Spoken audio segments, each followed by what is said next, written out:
Hey, what's good, fam?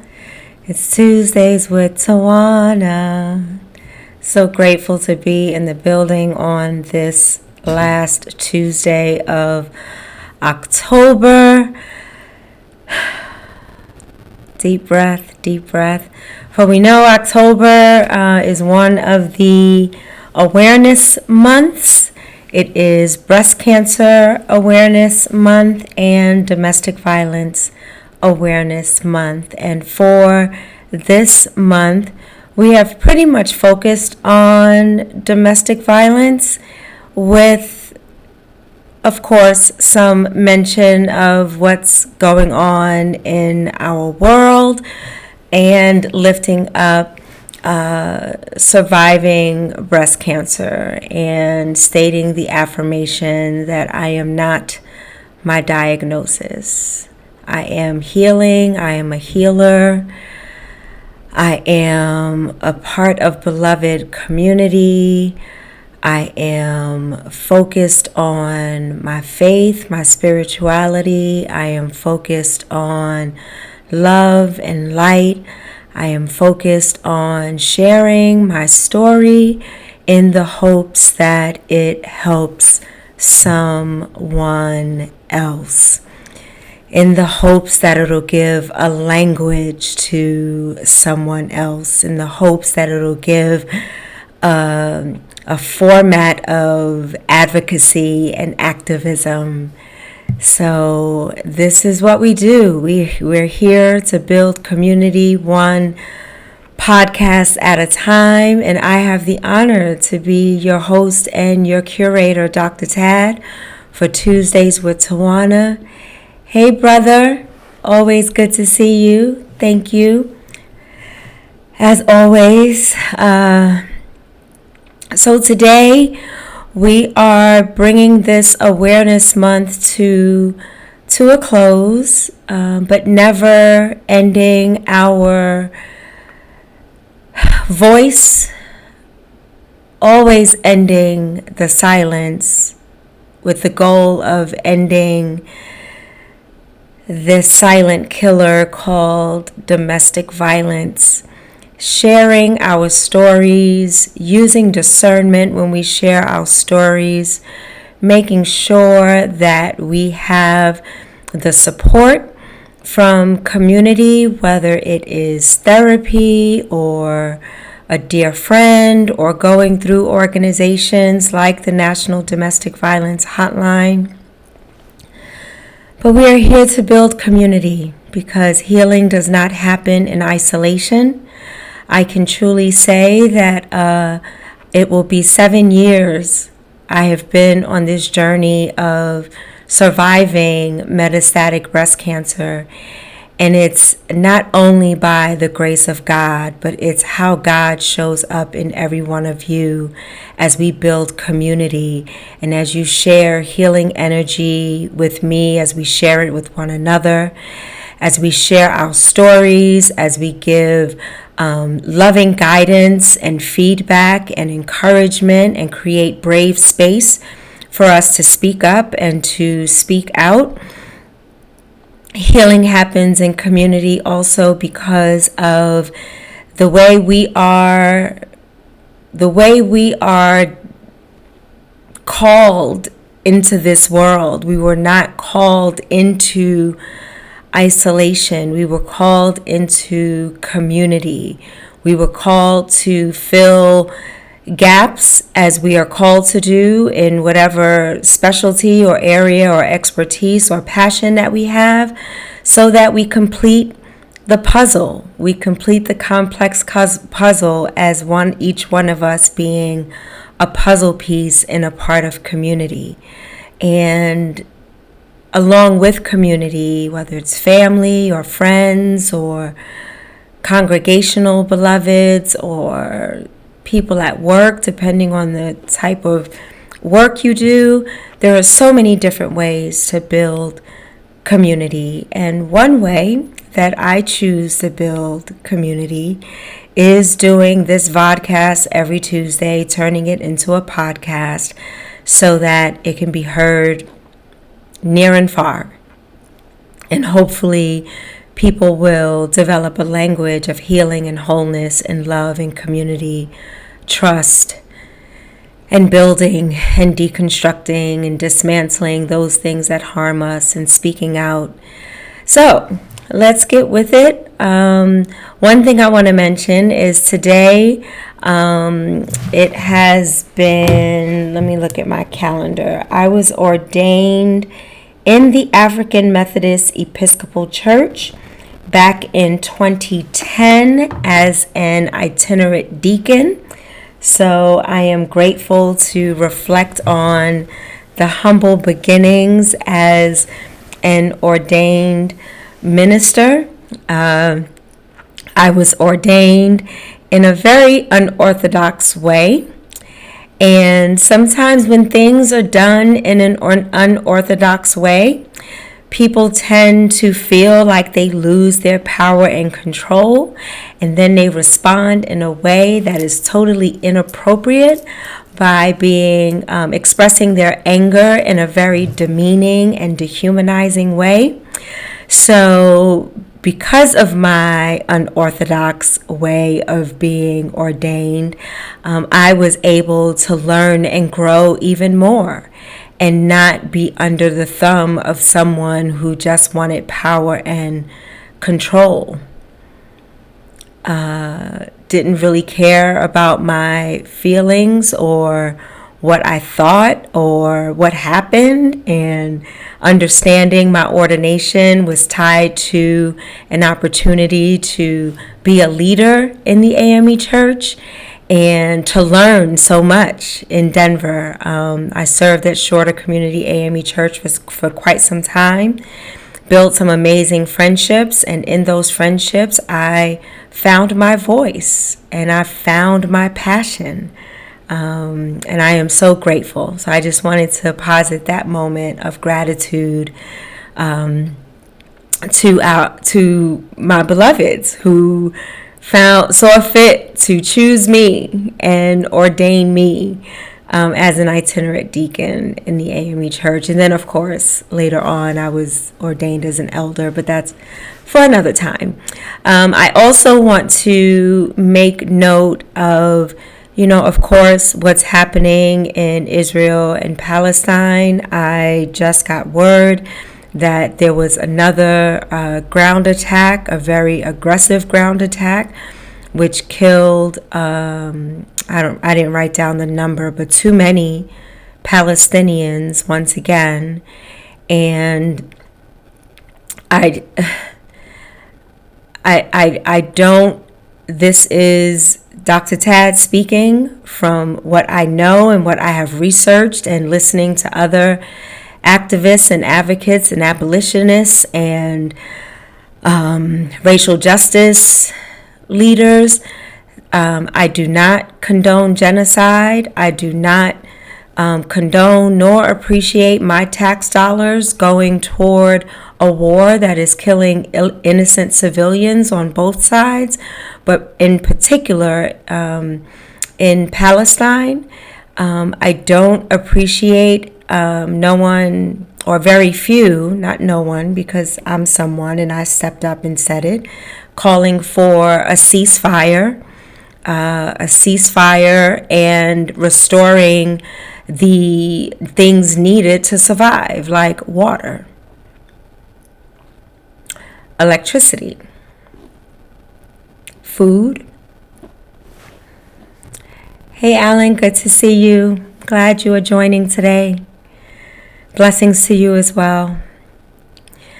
So I'm really tired. I'm really tired and quite disgusted with what is happening and the stories that are being told, the untruths that are being told. And I'm grateful that I've been able to research and access the truth on the ground and through beloveds who are showing what's really happening on the ground and not just, giving us just some language that makes them look good or doesn't make them look so guilty of killing beloveds, especially babies and young people and families.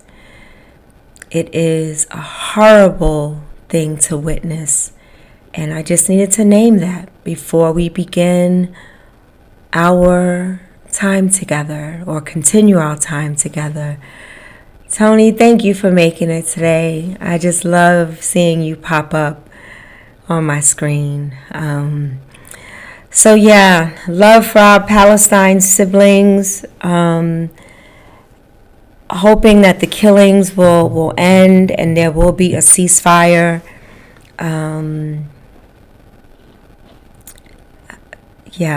The apartheid has to end.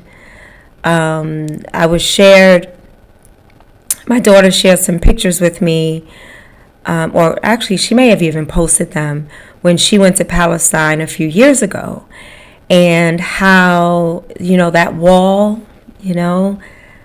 it, on one side of the wall, it was like green pastures, and on the other side of the wall, it was just desolate and with garbage, and it just seemed to be lifeless, just on the other side of the wall. That is inhumane, and it's a blatant disregard for humanity. And it just takes me back to the relationship, if you will, between Black people and Palestinian people. We have a long history of, dehumanization and oppression and marginalization, and the list goes on and on. And I think it important for Black beloveds to stand with our Palestinian siblings, as we too at one point had to fight for our lives in a similar way. Our indigenous beloveds had to fight for their lives and sustainability. And although the genocide happened, there are still beloved First Nation indigenous people here, but definitely not as many because of the efforts of genocide and those in power who just want to talk about money and power and control, power over. And unfortunately, war brings money. So again, here we are, profits over people, and it's disgusting. It is disgusting that I have to have this conversation on Tuesdays with Tawana. And it's hard for me not to mention it and not to insert it into this narrative for all to hear. I mourn all deaths. I'm not inhumane. I don't agree with war, full stop. And I have to speak out for those who are being silenced. They're not voiceless. They have voices, but who are being silenced. So the same way as we transition to Domestic Violence Awareness Month, I've talked a lot about, and this can kind of spill over into other forms of marginalization, abuse, oppression, inhumane behaviors, racism, sexism, patriarchy, misogyny. So taking what I talk about with domestic violence, and having it and using that language to then apply it to another situation or circumstance that is not speaking life into our situation. For instance, silence is violence. So we see that right now. If you keep silent about what's happening in Israel and Palestine, then it allows that vitriol, that hate and the murders, it continues to perpetuate that. So we must speak up, just like we must speak up and out about domestic violence if we can. And if we can't, those who can, speak for those who are being silent. And one of the things that I intentionally did was to bring stories to what we see on paper. Like, we can Google what domestic violence is, a safety plan, because some people may not even have that language. Some people didn't even know it was Domestic Violence Awareness Month because that's not in their wheelhouse. So it's important to insert this narrative wherever we go to remind people that someone in this collective space right now is on the receiving end of abuse. Hey, LJ, good to see you, beloved. Thank you so much for joining. So, inserting this way of being and telling stories and humanizing the experience, then hopefully will broaden and open someone's mind to less judgment and less and more compassion and more active listening and being present when it is safe to do so. Domestic violence and intimate partner violence not only impacts the person or persons that are being abused or those who are the abuser, but it impacts the children, other family members, if you're living in the same house, even if you're not living in the same home. Watching from afar what's going on to our Palestinian siblings is similar to watching your loved one, be on the receiving end of this abuse and not knowing if they're going to live, if you're going to get that phone call. I have known several people personally who unfortunately died at the hands of domestic violence and intimate partner violence. And it comes in many forms, and it's rooted in power and control. So we're not talking about an argument between two people and then, we don't have another argument. It was a one-off, if you will. There's better ways to discuss things besides arguing, but it happens. We're human, right? And when that continues to happen, and it continues to happen in a way where the other person is silenced and there is some form of threat being imposed, those are the attributes of domestic violence. So we see the meaning, but what does that actually look like so that people will understand, those who are in domestic violent relationships will understand, oh shit, I'm in a domestic violence relationship. Didn't realize it, didn't know it. I don't have the power and control in this situation. I got to find out more information so I can make an informed decision so I can get out and live and not die at the hands of my abuser. So then when we look at things on paper like a safety plan, there is, some suggestions, but they don't happen in this linear way. Sometimes it's not easy to keep a bag in the car because you may not be able to drive on your own. You may not have a car. So how do you keep a little bag with some toiletries and your debit card? Or do you have a debit card? The abuser may not want you to have access to finances, which is financial abuse. So things aren't as easy as they seem.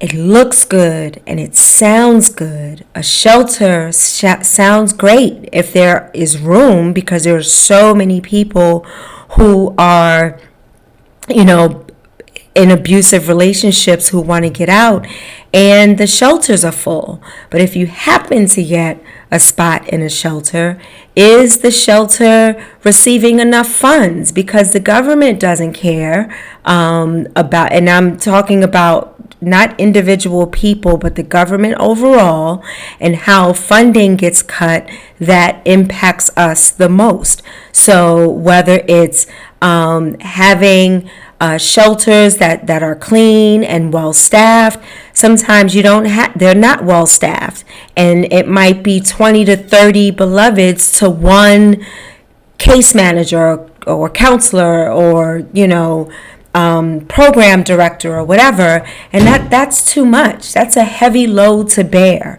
So money is being cut. So how does one find safety in the midst of this? If you can't go to a shelter and you go to a relative's house, but then you got to turn off your phone to make sure it's not being tracked. You may not be able to drive your car if you have a car, or you got to change your license plate and tint your windows. You may have to move out of state. You may have to leave your children because the abuse is happening to you, and you want to live to be able to fight so that you can regain custody or see your children in some supervised and safe way. And even the system is flawed. So the system is so flawed that when I got a protective order, and I was in Atlanta at the time, and I had to move from where I was to another home, got my protective order, couldn't drive my car until I was able to afford to change my license plate and all of that, which is another challenge, being able to afford to pick up and leave and where you're going to go. But then when the courts sent the papers to my ex-husband, who was incarcerated at the time for a year for harassment and terroristic threats, because I saved all of his voicemail on a little voice recorder of all the threats that he, threatened me with, all of the things that he threatened me with. So he ended up getting a year in jail. But when they sent the protective order to him, they forgot to black out my address, my new address. So about 2 weeks before he was being released from prison, I get a letter from him stating, "I'll be coming out soon.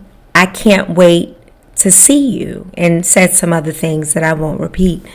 But I was like, how the fuck you get my address? So I had to call and go through all these things, and they showed me a copy, and they were like, there were some things that were blacked out, but the one thing they didn't black out was my address. So guess what? I had to move again. And again, thank God for community and thank God for resources, because I was able to move into a gated community, change my address, and just was very careful about where I went. Looked around, made sure no one was following me. Being in a domestic violence relationship and then getting out of a domestic violence relationship is not easy, because once you leave, it's just the beginning. So I say all of this not to, oh, poor Tawana, or, compassion and empathy is beautiful. I receive it. I love it, because that means you see me and you hear me and you honor me and you know that I am worthy to be loved. I am love. So having beloveds support you, it's hard to do this alone. And leaving a domestic violence or intimate partner violent relationship is just the beginning. Leaving is like ending one book and beginning another, not even a chapter, beginning another, figuring out, sometimes you can't even tell your family where you live, because some of your family members may not even believe you, because your intimate partner is very charismatic, or just a charismatic liar, and will put all the blame on you, which causes then people to say, well, what did you do to deserve this? And there's no reason why we should in any way, shape, or form re-victimize a victim of domestic violence. The court systems, the police, they go through some training for domestic violence, but there are times when their own personal experiences. Like if police officers are abusive, they have weapons. Or in the NFL and other sports organizations, they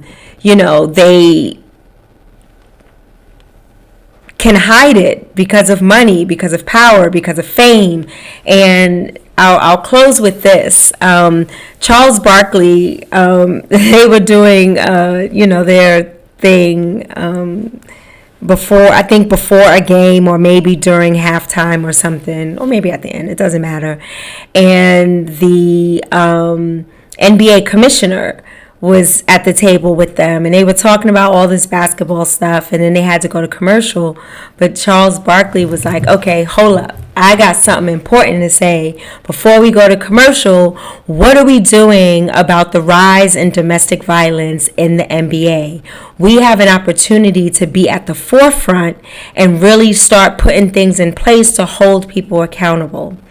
And you can Google it and see what the commissioner's response was. It was lofty bullshit. Like, yes, we have some things in place, and we have top-notch counselors and therapists, and we are going to hold players accountable. Yeah, those are big, ambiguous answers. I need concrete answers. 1, if you do this, this will happen. 2, if you do this, this will happen. 3, if you, whatever, you'll be suspended. You'll be fined. You'll be told, mandated anger management, counseling, therapy. I want to hear concrete answers. So when we're calling people in to these situations to do something, let us be informed about what it is that we are asking beloveds to do. We are asking beloveds to hold abusers accountable, because it still drives me crazy that I or anyone else who was being abused has to be the one to leave. Pick up and leave all of their stuff. Leave their children. Leave their congregation. Leave their community. Why is it that, we can't hold the abuser accountable and have the abuser go get help? Go find a place to stay. Go to a shelter. Get the help that you need, and then we get the protection that we need for the abused. So we put money into relocation and changing children's schools, or even if you have to change your name, it's that serious in some cases. So being informed, like when you're doing your research, and I'm calling in community, this is my charge, this is my ask, calling into community to learn more about domestic violence and intimate partner violence, and then imagine a story behind it so that you are able to empathize, you are able to see the difficulty that someone has to go through in order to either maintain and survive while they're in a relationship, or what happens when they leave. Open up your hearts and your minds and your souls to do you can even call the domestic violence hotline. I had to call them the other day for a situation. They gave me information about 2 different states, about legal counsel, about, money to, if you have to break a lease or whatever, or if you have to, whatever, they will give you the resources. And how you can be in beloved community with someone is to take those resources and make the phone calls for them. Because 9 times out of 10, unless they have a job and they're away from the abuser, when are they going to go online to research? How do they know to clear their cache and their history? How do they know, so sometimes it'll take the other person, like me, to say, okay, let me go online, tell me what you need, and I'll figure it out, and then I'll give you the outcome, instead of having them call different places. So I'm throwing out different things for us to think outside of the box when it comes to supporting those who are in domestic violence relationships. And this can go this can apply to, when we're doing Black civic engagement and policy, and how we look behind the policy, and how the stories, telling stories of how people, can't get abortions or don't have access to health care. There's medical racism. There's food deserts. There's, the cost of living is going up, but pay isn't going up. Rent, mortgages, interest rates, and the list goes on. So knowing that, but knowing the story behind it, even reading the sacred text, inserting yourself into that text and saying, what does that look like for me? And what is it telling me to do or not to do? And being able to question that, because God is big enough, and just God can handle our questions, beloveds. When we have these questions of people being raped and wars and murders and just not being faithful in friendships and committed friendships and fake left, go right. There are things that we can look at to actually add stories to that, to say, what will the outcome be? What do I want this to look like? And then making sure that I have enough information to make an informed decision, a powerful decision, a brave decision, a courageous decision, a divine decision on how I can live and not die at the hands of these systemic ills. And in order for us to address systemic ills, we must do so collectively, because they're systemic for a reason. They are destined to hurt us as a collective. So we need to then push back as a collective. We need to come back at them. We need to be 10 steps ahead instead of 20 steps behind. We need to come together to say, what does all of this look like in real life? Like, how do I, we claim in our religious institutions that all are welcome, but let me come in there with a different type of smell. Let me come in there with an addiction. Let me come in there not dressed properly. Let me come in there and sit in somebody else's seat.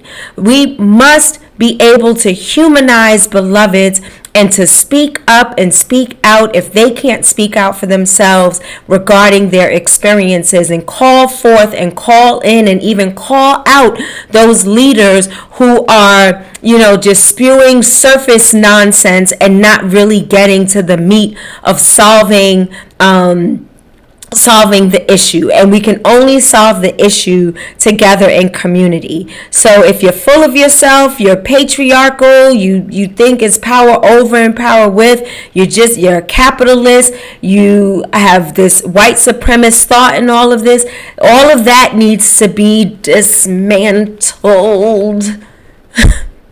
All of it. And then we insert a story to humanize the experience. So, beloveds, I hope that this month was helpful.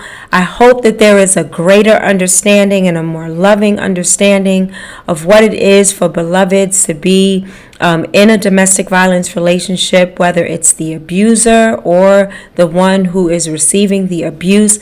Let us hold the abuser accountable and stop re-victimizing the one being abused. And let us continue to add voice. Beyond October, let us continue to speak life into our breast cancer survivors who may not even be able to do what I do. They may experience pain differently from the pain that I experience. They may not have the energy that I have, which wanes quite often. Let us look and speak life and look at the good things that are happening that they may not realize, so that they can focus on the healing, focus on what they can do versus what they deem they can't do. And it spills over into other areas as well. So, beloveds, I love you dearly. I'm glad you were able to join today. And let's send some love and light to our beloveds in Palestine, those who are unfortunate casualties of war in Israel, Palestine. One death is too many, and we're just seeing intentional targets that is just It's just disheartening and quite disgusting. It really is. But thank you for joining Tuesdays with Tawana. I am your host and your curator for this moment, and I will see you next Tuesday, where we'll have a new series for November. I love you dearly, and thank you for joining. See you next Tuesday. Later.